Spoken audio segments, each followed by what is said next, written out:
El buceo en cuevas es notoriamente peligroso, pero cuando una simple inmersión de 20 minutos sale mal, un resultado sorprendente dejará atónito a todo el equipo de búsqueda. Esta es la ruptura fatal de la tragedia del buceo en cuevas de Sterfontein. Nuno Gómez había estado explorando una sección no cartografiada del sistema de cuevas de Sterfontein durante los últimos meses. Se trataba de un increíble sistema de cuevas en Sudáfrica, donde se han hecho muchos descubrimientos antropológicos, incluido un esqueleto de 2,3 millones de años.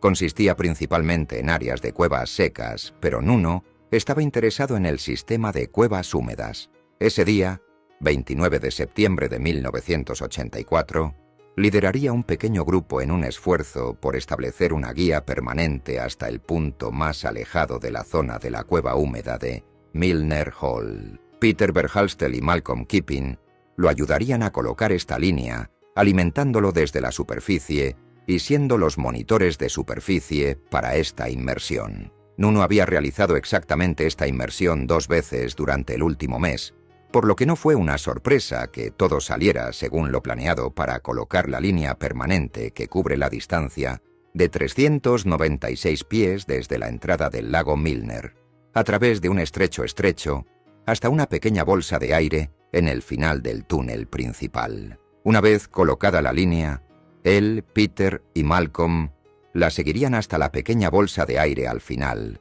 casi como una inmersión recreativa considerando su simplicidad.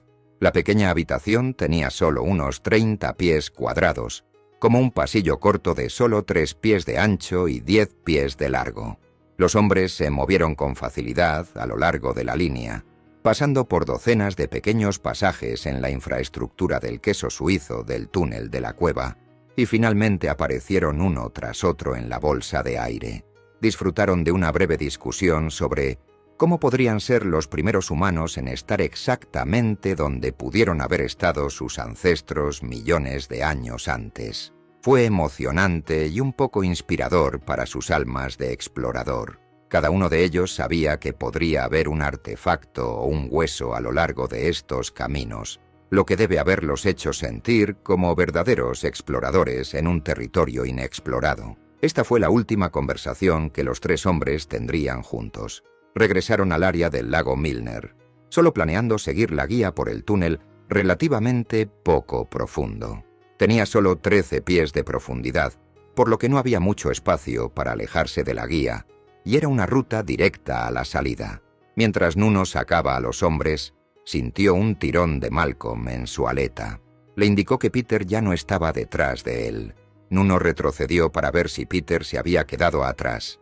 Miró durante unos momentos y luego vislumbró la linterna de Peter en uno de los túneles laterales. Nuno estaba francamente molesto, pero era comprensible. El impulso irresistible de echar un vistazo rápido a lo que había más allá. Le hizo una señal a Peter para que lo siguiera de regreso y continuaron su camino. Mientras se acercaban al estrecho para salir del túnel, Peter había desaparecido de nuevo. Esta vez, después de una breve mirada a su alrededor, los 2 hombres salieron del túnel para reaparecer en la sala abierta del lago. Querían comprobar si Peter había tomado por casualidad el otro túnel de salida, pero no había señales de él. Nuno y Malcolm se dieron la vuelta y volvieron a entrar al túnel, siguiendo la cuerda guía. Nuno exploró más allá de la línea hacia los túneles laterales y áreas de las que era consciente, buscando señales de la luz de Peter, pero esta vez no había nada. Durante las siguientes 4 horas, Nuno y Malcolm buscaron de un lado a otro a lo largo del sendero y del lago principal para ver si podían localizar a Peter. Habían empezado a remover el lodo con sus numerosos viajes, por lo que la visibilidad se reducía hora tras hora. Aunque estaban preocupados, todavía confiaban en que Peter estaba esperando en una de las muchas bolsas de aire que, probablemente, estaban al final de todos esos pasillos laterales. Solo necesitaban descubrir cuál. Después de usar todos sus tanques de aire, pidieron ayuda a última hora de la tarde.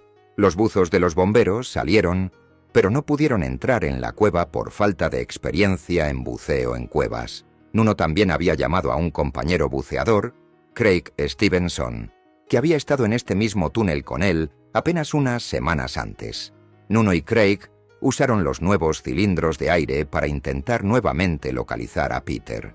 Finalmente, por la noche, aparecieron buzos de la policía y se hicieron cargo de la búsqueda. Nuno y Malcolm estaban exhaustos y con hipotermia. Habían iniciado esta inmersión a las 11 de la mañana y ya eran las 2 de la madrugada. El agua sedimentada había reducido la visibilidad a 0.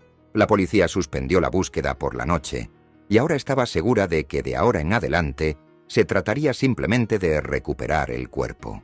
Peter había estado entusiasmado con las posibilidades más allá de este camino principal. Cuando los 3 hombres comenzaron su viaje de regreso, él estaba ansioso por echar un vistazo rápido a lo que podría estar más allá de su línea de visión. Entró en uno de los grandes túneles laterales con la única intención de iluminar el camino con su linterna y descubrir hasta dónde podría llegar. Cuando Nuno agarró su aleta para traerlo de regreso, supo que era lo correcto. Fue emocionante ver las paredes de una cueva que podría haber tenido antiguos ocupantes o haber conducido a una nueva superficie del lago en su interior.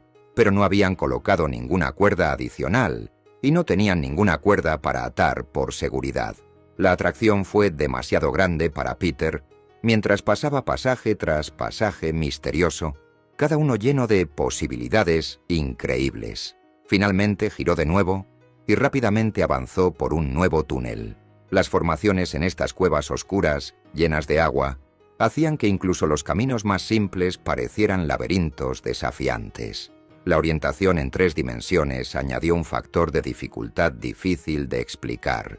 Debido a que la linterna solo podía iluminar una porción del camino a la vez, no se sabe qué caminos se tomaron anteriormente. Nada le parecía familiar, mientras Peter intentaba volver a la guía. El movimiento en los estrechos túneles alteró el sedimento de la pared y redujo la visibilidad.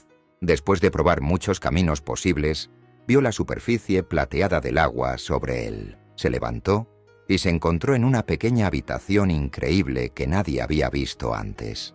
Fue un alivio emocionante tener la seguridad del aire y la oportunidad de explorar este nuevo espacio.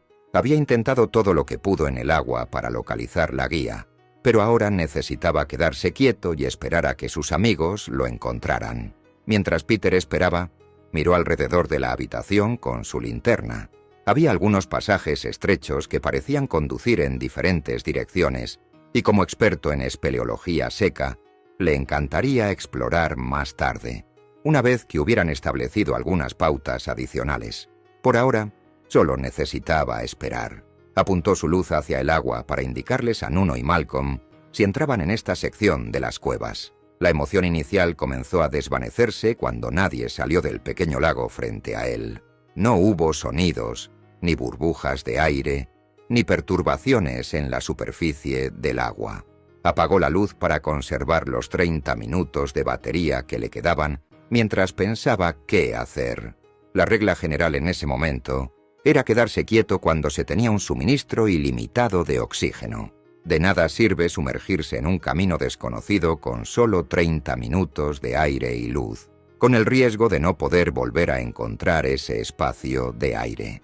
Peter sabía que sus compañeros de buceo no podían estar muy lejos y probablemente lo estaban buscando en ese mismo momento. Después de varias horas, supo que probablemente se llevaría a cabo un intento de rescate completo.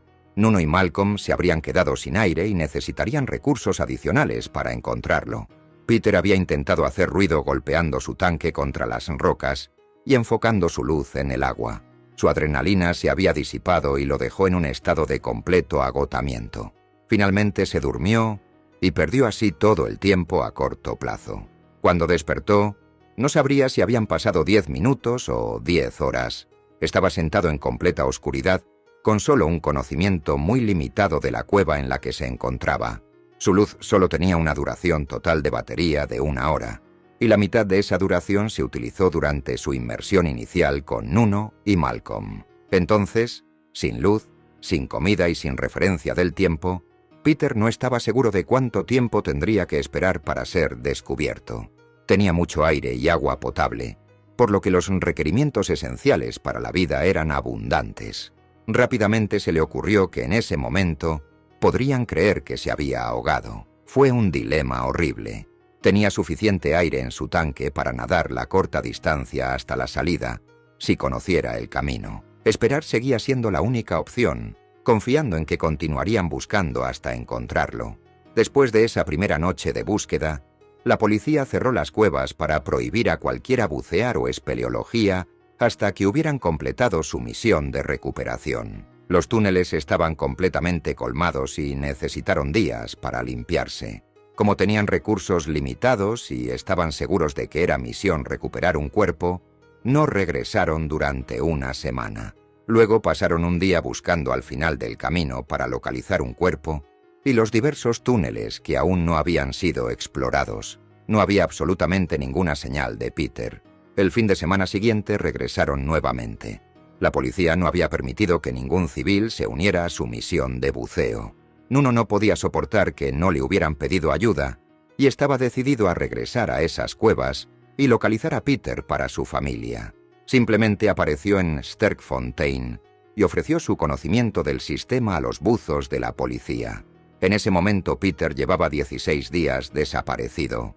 Incluso si hubiera encontrado una bolsa de aire, hace mucho tiempo que habría muerto de hipotermia en los túneles húmedos. Nuno sabía que había muchas grietas y formaciones que podían ocultar fácilmente un cuerpo de los buscadores y había hecho todo lo posible para ayudar a encontrar a Peter. Lo que no sabía era que en ese mismo momento, Peter estaba adentro luchando por su vida. Con el paso de las horas y los días, Peter debió darse cuenta de que sus salvadores tenían problemas para encontrarlo. Realmente no tenía forma de juzgar si había pasado una semana o 3. Tenía hambre y estaba en completa oscuridad. Mientras su linterna estaba encendida, había notado varios pasajes que podrían conducir a una salida seca. En completa oscuridad ahora, se aventuró hasta los bordes de su habitación y finalmente siguió un camino a casi 120 pies de distancia de la orilla del agua. Terminó siendo solo un callejón sin salida de roca, por lo que Peter continuó quedándose junto al agua, con la esperanza de que un equipo de rescate finalmente localizara su pequeña cueva. Finalmente abrió su linterna y usó la tapa del extremo como taza. En cuanto a los suministros, era bastante limitado. Tenía un par de pilas agotadas, el cuerpo de su linterna y un cilindro de aire casi lleno. A medida que pasó el tiempo, probablemente luchó con su decisión de abandonar la línea guía en primer lugar, y luego con la decisión de no volver al agua para buscar la salida. Ahora estaba demasiado débil por la falta de comida y sentado solo en la oscuridad durante semanas.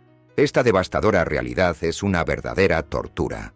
Los estudios han demostrado que las personas pueden alucinar y empezar a perder la cordura después de solo unas horas de completo silencio y sin estimulación visual. Peter había sobrevivido día tras día en un estado mental desconocido.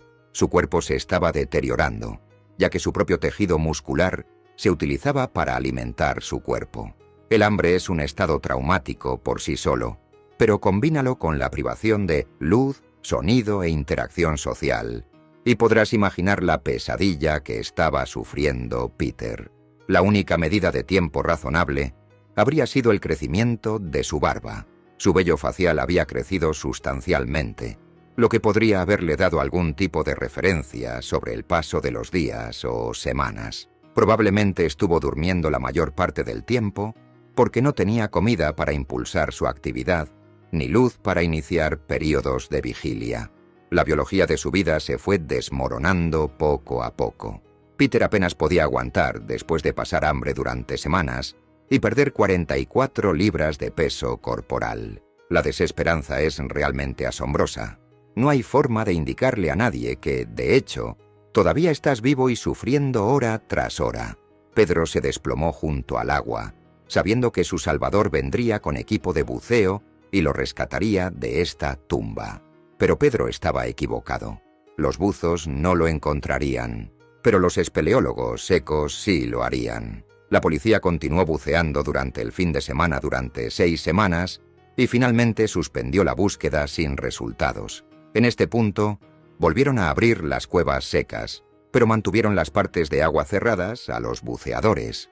Tan pronto como se abrió, los voluntarios de la Asociación Espeleológica local comenzaron a buscar una conexión entre las cuevas secas y las húmedas. Roger Ellis dirigió este grupo y Nuno se unió a ellos. Después de unas pocas horas de búsqueda, el propio Nuno encontró una conexión. Encontró una sección de avance que reveló una superficie acuosa conectada a las cuevas secas. Esta fue una noticia asombrosa.